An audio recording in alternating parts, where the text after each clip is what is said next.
नमस्कार, आप देख रहे हैं दैनिक चिंतक। मतगणना से 2 दिन पहले विधानसभा चुनाव के एग्जिट पोल सामने आ चुके हैं। तमाम सर्वे में कभी कांग्रेस भारी पड़ रही है तो कभी बीजेपी भारी पड़ती दिख रही है।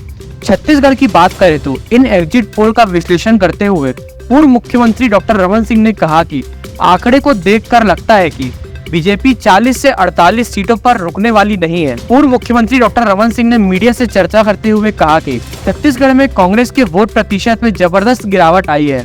तुलनात्मक अध्ययन करें तो बीजेपी 48 से 66 सीट तक दिखाई जा रही है। कई क्षेत्रों में महिलाओं और युवाओं के मतदान से ग्राफ बढ़ा है। लोगों की नाराजगी वोटों के रूप में कांग्रेस को प्रभावित कर रही है। कांग्रेस को चुनौती के रूप में देखने के सवाल पर पूर्व मुख्यमंत्री रमन सिंह ने कहा कि बीजेपी निश्चित रूप से भारी बहुमत के साथ सरकार बनाएगी। छोटे दल के प्रमुख के साथ चर्चा पर रमन सिंह ने कहा कि सभी सीट के प्रमुखों से बात हो रही है। सभी राजनीतिक दल से स्पष्ट रूप से बात करेंगे।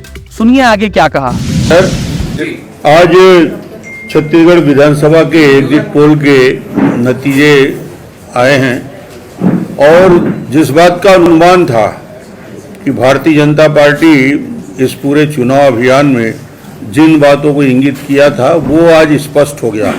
चाहे युवकों का समर्थन हो, महिलाओं का समर्थन हो, और भारतीय जनता पार्टी आज तो एग्जिट पोल दिखा रहा है 15 से हम 48 और 15 से 46 तक पहुंचने की कल्पना आज एग्जिट पोल के नतीजे में दिख रहा है। पर इससे भी बेहतर नतीजे निकल के आएंगे और कहीं 48 और 46 में भारतीय जनता पार्टी रुकने वाली नहीं है।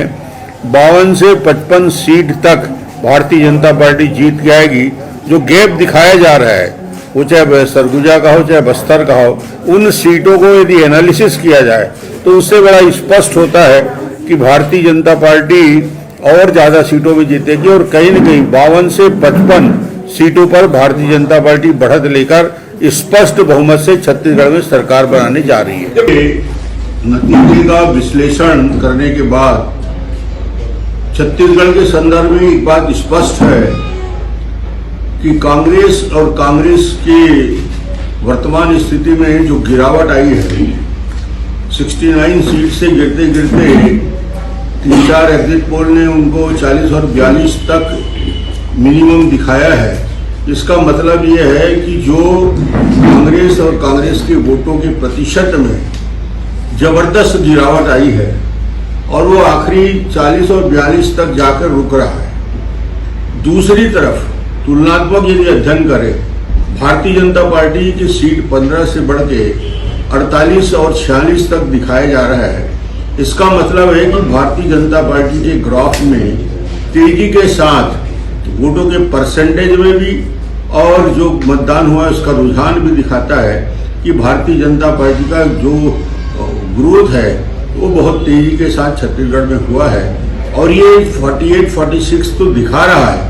मगर मुझे लगता है कि जो यहाँ पे टाइट फाइट दिखाया गया है, जहाँ संघर्ष दिखाया गया है, भारतीय जनता पार्टी उन सब आंकड़ों को देखने के बाद दक्षिण का हो, उत्तर का हो, मध्य क्षेत्र का हो, तीनों का विश्लेषण करने के बाद ये स्पष्ट हो चुका है कि भारतीय जनता पार्टी अब 46 और 48 में रुकने वाली नहीं है। कम से कम भारतीय जनता पार्टी 52 से 55 सीट तक जीतकर 3 तारीख को आएगी। ये स्पष्ट हो चुका है और ये पूरे फीडबैक जो हमारे पास है और जो आंकड़े इन लोगों ने भी दिया है उनको मिलाकर यदि समीक्षा करें तो स्पष्ट हो गया कि कांग्रेस की सरकार जा रही है और भारतीय जनता पार्टी स्पष्ट बहुमत के साथ छत्तीसगढ़ में सरकार बनाने जा रही है। जो रुझान महिलाओं का, जो रुझान युवकों का मतदान के प्रति हुआ है और जिस प्रकार मतदान का ग्राफ बढ़ा है उन क्षेत्रों में और महिलाएं जिस प्रकार की निकली हैं, तो कहीं न कहीं भूपेश सरकार के प्रति, भूपेश के प्रति महिलाओं की नाराजगी वोटों में परिवर्तित हुआ है। ये मोदी जी की गारंटी का भी असर है क्या?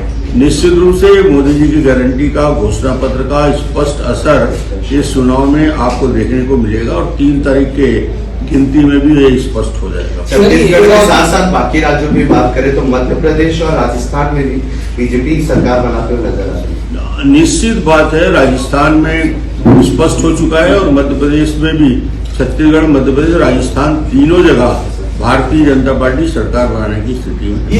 धन्यवाद। आप देख रहे हैं दैनिक चिंतक। आगे की अपडेट के लिए बने रहे हमारे साथ। हमारे चैनल को लाइक, सब्सक्राइब और शेयर करना ना भूलें।